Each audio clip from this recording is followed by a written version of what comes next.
Let me tell you something most people don't want to hear.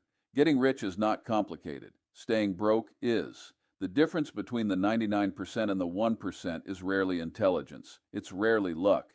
It's almost always behavior. And today I'll give you a simple framework. Three numbers: 15, 65, 20. If you actually follow this for 20 years, your financial life will look nothing like it does today. Pay yourself first means one simple thing. Before the world takes its share of your income, you take yours. The majority of people reverse this order. They pay bills, they satisfy impulses, they upgrade comforts, and whatever remains, if anything remains, becomes savings. That method guarantees mediocrity. If you want uncommon results, you must use an uncommon structure. Taking 15% of everything you earn and directing it immediately into investments changes the entire architecture of your financial life. It forces discipline before temptation appears. It makes wealth creation automatic instead of optional. When money arrives in your hands, it is at its most powerful state. It has not yet been claimed by lifestyle, by social pressure, or by convenience. The first decision you make with that money determines whether you are building assets or feeding expenses. If you automatically transfer 15% into productive investments the moment you are paid, you remove willpower from the equation. You are no longer debating whether you feel like investing this month. The decision is already made. Systems outperform motivation every time.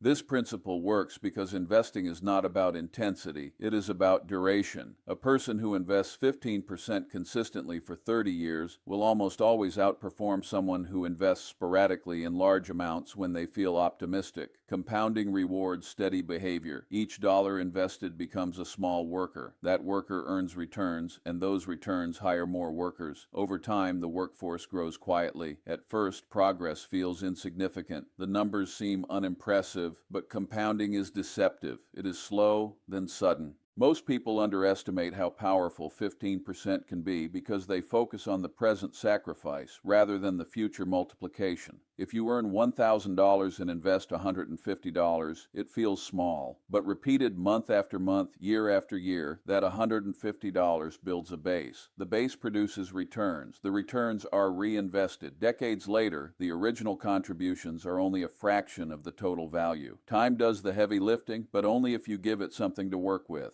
Paying yourself first also changes your psychology. Instead of seeing yourself as a consumer who occasionally invests, you begin to see yourself as an owner who spends what remains. Identity drives behavior. When you identify as an investor, your decisions become long-term by default. You start asking better questions. Is this purchase necessary? Does this align with my priorities? Is this expense worth delaying my independence? The habit of automatic investing creates a filter through which every financial decision must pass. There is also a defensive advantage.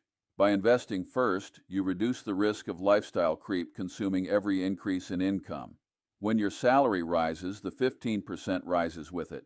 Your investments grow not only from returns, but from your expanding earning power. Meanwhile, your spending adjusts within the remaining 85%. This structure prevents you from expanding your obligations faster than your assets. Many intelligent people earn high incomes yet accumulate little wealth because they never establish this boundary. The key is to treat the 15% as untouchable. It is not emergency money. It is not vacation money. It is ownership money. It should be directed toward productive assets, broad index funds, strong businesses, or other vehicles that represent real economic participation. The goal is not speculation or excitement. The goal is steady ownership of assets that generate value over time. Boring, consistent investing is usually more effective than dramatic, unpredictable moves. Another overlooked benefit is resilience. When you invest regularly, market declines stop looking like disasters and start looking like discounted opportunities. You are buying continuously, so lower prices simply mean your 15% purchases more ownership. This mindset shift is powerful. Instead of fearing volatility, you quietly benefit from it. Emotional stability becomes easier when you know your system does not depend on predicting the future. Paying yourself first also builds confidence. Watching your investments grow, even slowly, reinforces the habit. You begin to understand that wealth is constructed brick by brick. Each contribution is a brick. Miss enough bricks and the structure remains fragile.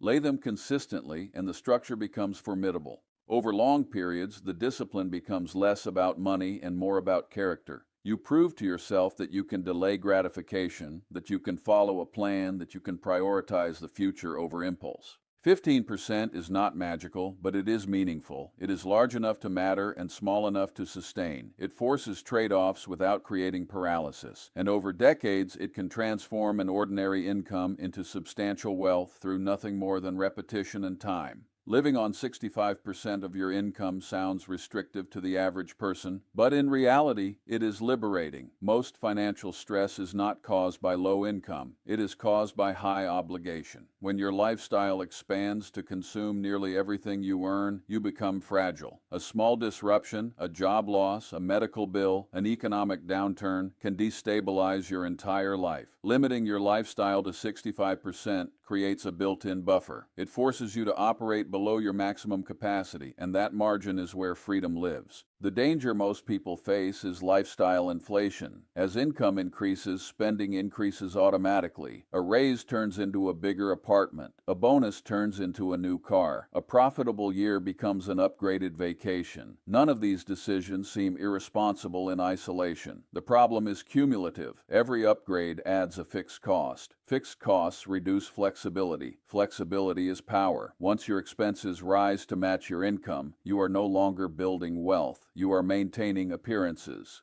Living on 65% requires conscious boundaries. It means choosing housing, transportation, and daily habits that fit comfortably within that limit. It does not require misery, it requires proportion. If you earn $5,000 a month, you structure your life around $3,250. The remaining portion is not available for negotiation. This forces you to prioritize. You cannot say yes to everything, so you must decide what truly matters. That process clarifies values. It eliminates waste disguised as convenience. One of the most powerful psychological benefits of living on 65% is reduced pressure. When your essential expenses are modest relative to your income, you do not panic over every economic headline. You do not cling to unhealthy work environments out of fear. You do not feel compelled to impress others through consumption. The quieter your lifestyle, the louder your independence becomes. People often confuse wealth with visible luxury, but true wealth is the ability to make decisions without financial desperation.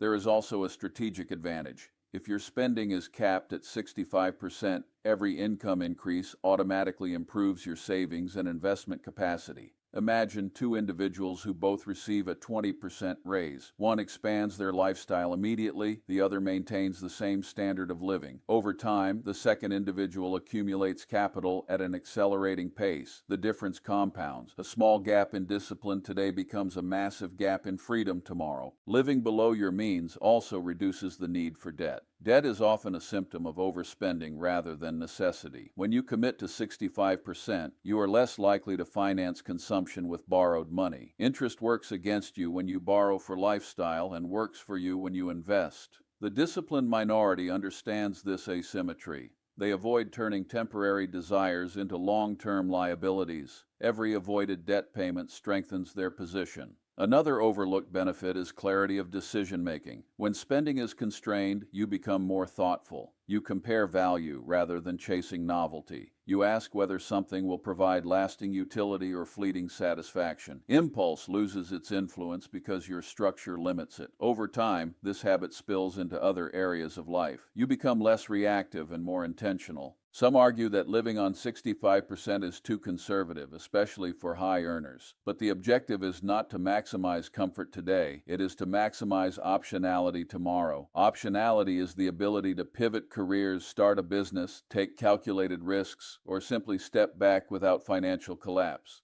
Optionality is rare among those who appear affluent but operate on thin margins. Their lives may look impressive, but their flexibility is minimal. There is also dignity in restraint. Choosing not to inflate your lifestyle when you could is a quiet form of strength. It demonstrates control over ego and social comparison. Many financial mistakes are driven by the desire to signal success, but signaling is expensive. Real progress is usually silent. The person who drives a modest car while steadily building assets is often in a stronger position than the person who displays luxury but owns little. Over long periods, the 65% rule compounds just as investments do. Lower expenses mean higher savings. Higher savings mean greater investment returns. Greater returns increase financial security. Security reduces stress, and reduced stress improves decision-making. The cycle reinforces itself. What begins as a budgeting choice evolves into a structural advantage that separates disciplined individuals from the crowd.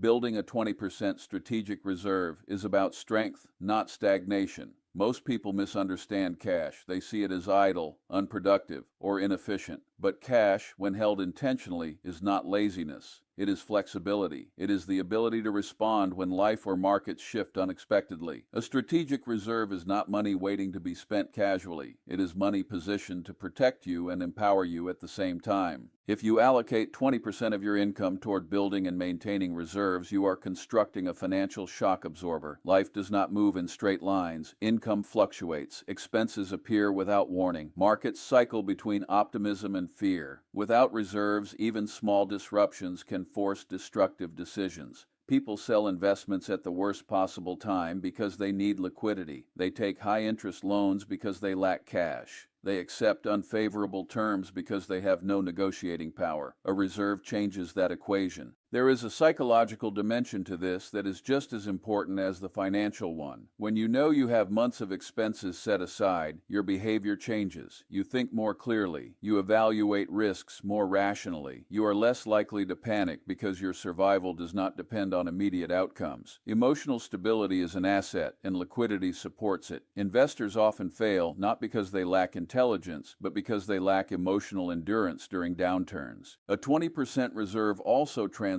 market volatility from a threat into an opportunity. When markets decline sharply, assets become cheaper. Businesses do not suddenly lose all their value because prices drop. Often, prices fall because fear spreads faster than facts. If you have no available capital during these moments, you are a spectator. If you have reserves, you are a participant. You can deploy capital when expected returns are higher. This ability to act when others are paralyzed is one of the quiet advantages of disciplined capital management. The reserve must be structured with purpose. Part of it serves as an emergency fund, covering essential living expenses for several months. This portion is about defense. It ensures that job loss, medical costs, or sudden repairs do not derail your broader financial plan. The remaining portion can function as an opportunity fund. This part is not meant to chase speculation. It is meant to be available when high-quality assets temporarily trade below their intrinsic value. Patience combined with liquidity creates a symmetry. Many people avoid holding cash because they focus solely on return percentages. They calculate that if markets return an average of a certain percentage annually, then holding cash reduces overall performance. That argument ignores context. Average returns do not occur evenly. Markets deliver gains in unpredictable bursts and suffer declines unpredictably as well. Having capital available during downturns can enhance long-term results in ways that simple average calculations fail to capture. There is also a discipline embedded in maintaining a 20% reserve. It forces you to think in terms of resilience rather than maximum consumption. Instead of asking how much you can spend today, you ask how strong your position will be tomorrow. This shift in thinking separates those who survive cycles from those who are damaged by them. Financial history is filled with examples of intelligent individuals who collapsed because they operated without margin.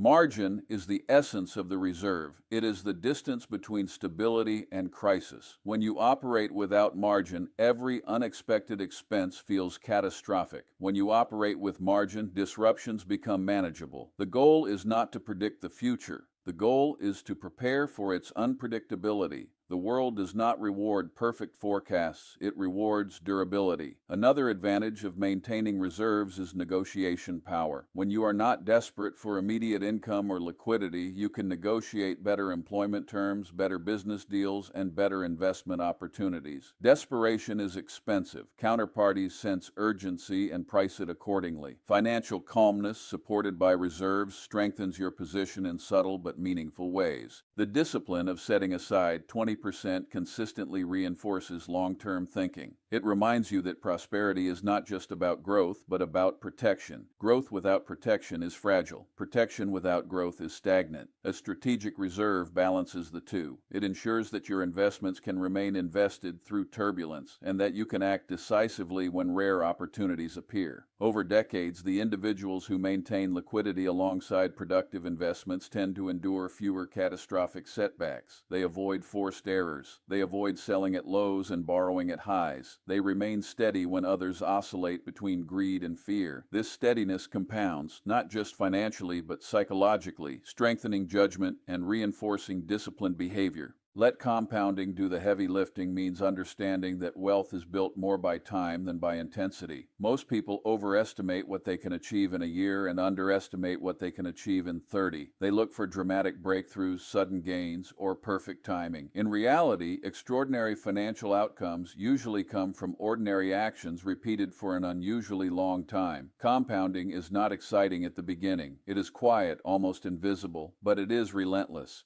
Compounding works when returns begin to generate their own returns. The first stage feels slow because the base is small. If you invest a modest amount, the growth appears modest. That discourages people. They assume the strategy is ineffective because the early results are unimpressive. What they fail to see is that compounding is exponential, not linear. In the early years, progress inches forward. In the later years, it accelerates rapidly. The curve bends upward only after patience has been exercised. Imagine investing consistently in productive assets, broad ownership in businesses that generate profits and reinvest those profits. In the first few years, your contributions dominate the account value. Most of the total comes from what you put in. Over time, something shifts. The earnings on your investments begin to rival your contributions. Eventually, they surpass them. Your capital starts producing more capital than your labor does. That transition is subtle but powerful. It marks the point where money begins working harder than you do. The key to unlocking compounding is duration. Interruptions are expensive. When people withdraw funds prematurely, chase trends, or panic during downturns, they reset the clock. Compounding thrives on continuity. The longer capital remains invested in productive assets, the more dramatic the eventual results. Every year added to the timeline magnifies the effect disproportionately. A person who invests for 40 years does not simply double the outcome of someone who invests for 20. The difference can be several times larger. Another element is reinvestment. Compounding depends on allowing returns to remain in the system. When dividends, interest, or gains are consumed instead of reinvested, the chain reaction weakens. Reinvestment fuels acceleration. Each retained dollar becomes a new source of future returns. This is why disciplined investors often appear indifferent to short-term consumption. They recognize that every dollar spent today is a dollar that will not multiply tomorrow. Volatility also plays a misunderstood role. Market declines, though uncomfortable, can enhance compounding if you continue investing. Lower prices mean your regular contributions purchase more ownership. When markets recover, those additional shares amplify gains. The individual who views downturns as part of the cycle rather than as disasters positions themselves to benefit from this dynamic. Emotional steadiness allows mathematical forces to operate without interference. Compounding is also influenced by cost control. High fees, excessive trading, and unnecessary taxes act like friction. Even small percentages deducted annually can erode long-term results significantly. A 1% difference in annual return may seem trivial in a single year, but over decades it can translate into a substantial gap in final wealth. Protecting the compounding process from avoidable drag is just as important as initiating it. Patience is the rarest ingredient. In a culture that celebrates speed and instant results, waiting feels counterintuitive, yet compounding rewards those who delay gratification. The person who consistently invests, reinvests, and refrains from constant adjustment often surpasses the one who is perpetually searching for a superior strategy. Activity does not equal progress. Often the most productive action is inaction, allowing well-chosen assets to grow over time.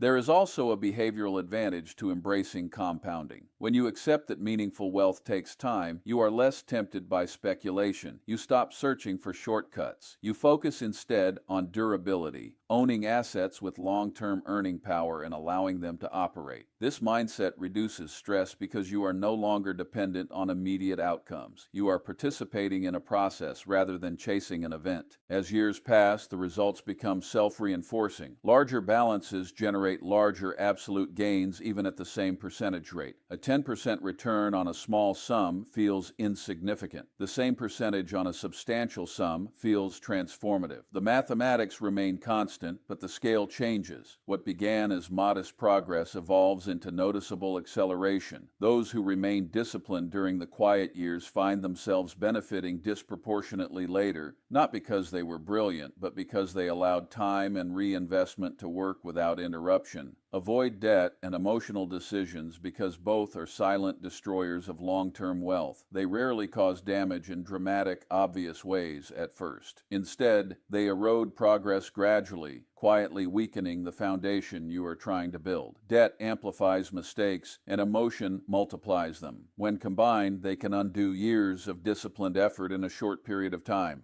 Debt itself is not inherently evil. Used carefully, it can finance productive assets that generate returns greater than the cost of borrowing. The problem is that most individuals do not use debt this way. They borrow to consume. They finance depreciating assets, temporary pleasures, and lifestyle upgrades. In doing so, they commit future income to pay for past decisions. This reduces flexibility. Flexibility is one of the greatest financial advantages a person can have. When you owe money, part of your future labor already belongs to someone else. That obligation limits your choices. You may stay in a job you dislike because you cannot afford income disruption. You may avoid entrepreneurial opportunities because fixed payments demand stability. Debt narrows your decision-making space. It forces you to prioritize short-term cash flow over long-term strategy. Interest is powerful. When it works for you through investments, it builds wealth steadily. When it works against you through high-interest liabilities, it compounds your burden. A credit card balance carried month after month can grow faster than most conservative investments. The mathematics are unforgiving. What appears manageable at first becomes heavy over time. Many people underestimate how quickly interest accumulates when they are on the paying side instead of the receiving side. Avoiding excessive debt also protects you during economic downturns. When income is stable and markets are rising, leverage feels harmless. But conditions change, revenues decline, asset values drop, and lenders tighten terms. At that point, debt becomes pressure. Pressure forces poor decisions. Assets are sold at unfavorable prices to meet obligations. Opportunities are missed because liquidity is absent. The individuals who survive and even thrive during downturns are often those who entered them with minimal leverage. Emotional decisions are equally dangerous. Markets fluctuate. News cycles amplify fear and excitement. Social comparison fuels envy. Without emotional discipline, these influences dictate behavior. People buy assets when prices are high because optimism is contagious. They sell when prices are low because fear feels urgent. This pattern repeats across generations. The crowd tends to move together, and moving with the crowd at extremes is usually costly. Emotional spending is another subtle threat. Purchases driven by impulse, insecurity, or the desire to impress others rarely provide lasting satisfaction, yet they create lasting financial consequences. A moment of excitement can translate into years of payments.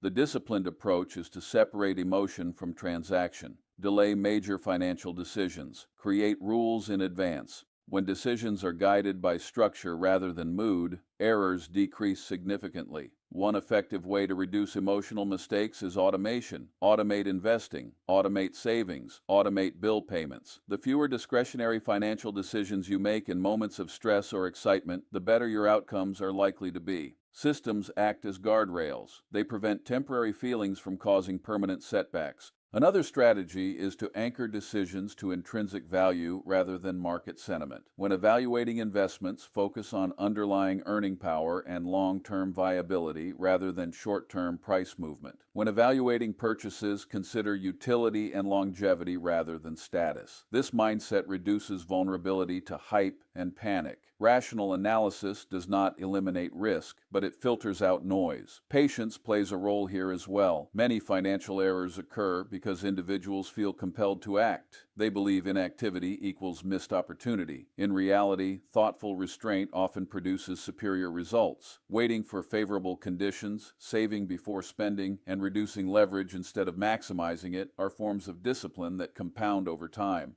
Avoiding debt and emotional decisions does not mean eliminating all risk. It means choosing risk deliberately rather than accidentally. It means ensuring that risks taken are calculated and aligned with long-term objectives rather than driven by impulse. Over decades, the cumulative effect of avoiding major mistakes can outweigh the benefit of making occasional brilliant moves. Wealth preservation is often about what you decline to do as much as what you choose to pursue. Consistency over brilliance is a principle that sounds simple but separates those who build lasting wealth from those who chase it endlessly. Brilliance is flashy, it attracts attention, it makes for good stories at dinner parties. But consistency is quiet. It repeats the same disciplined actions month after month, year after year, without needing applause. In finance, quiet discipline almost always defeats occasional genius. Many people believe they need a breakthrough idea, a perfect stock pick, or a once-in-a-lifetime opportunity to become wealthy. That belief becomes an excuse for inaction.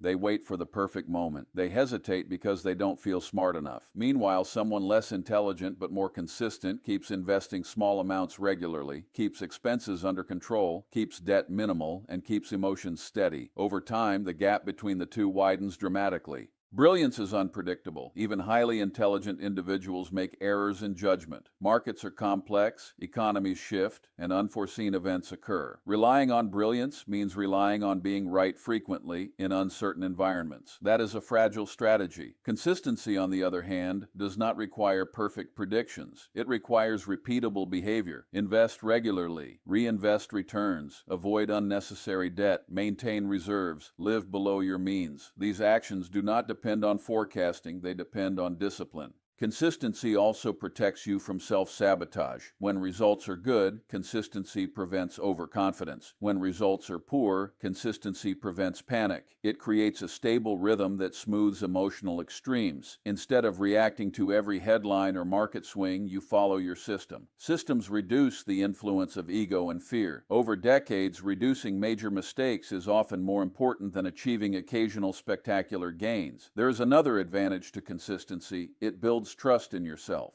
When you keep promises to your future self, by investing each month, by resisting impulse purchases, by sticking to your allocation, you strengthen your confidence. That confidence reduces anxiety about money. Financial stress often comes not from numbers, but from uncertainty about our own behavior. When you know you will act rationally regardless of circumstances, you feel more secure. Small actions repeated daily or monthly may seem insignificant. Saving a fixed percentage, reviewing expenses, avoiding unnecessary subscriptions, and adding steadily to investments do not feel heroic, but their cumulative effect is powerful. Over long periods, the mathematics of steady growth combined with disciplined behavior produce results that appear extraordinary from the outside. Observers may assume luck or special talent. In reality, it was repetition. Brilliance may create spikes of success, but consistency creates foundations. Spikes can collapse just as quickly as they rise. Foundations endure. If you commit to steady, rational actions and allow time to amplify them, you reduce reliance on extraordinary skill, you make progress almost inevitable. In the end, wealth is rarely the result of one brilliant move. It is the outcome of hundreds of disciplined decisions made when no one was watching. Choose consistency, and you choose durability. Choose discipline, and you allow time to become your ally.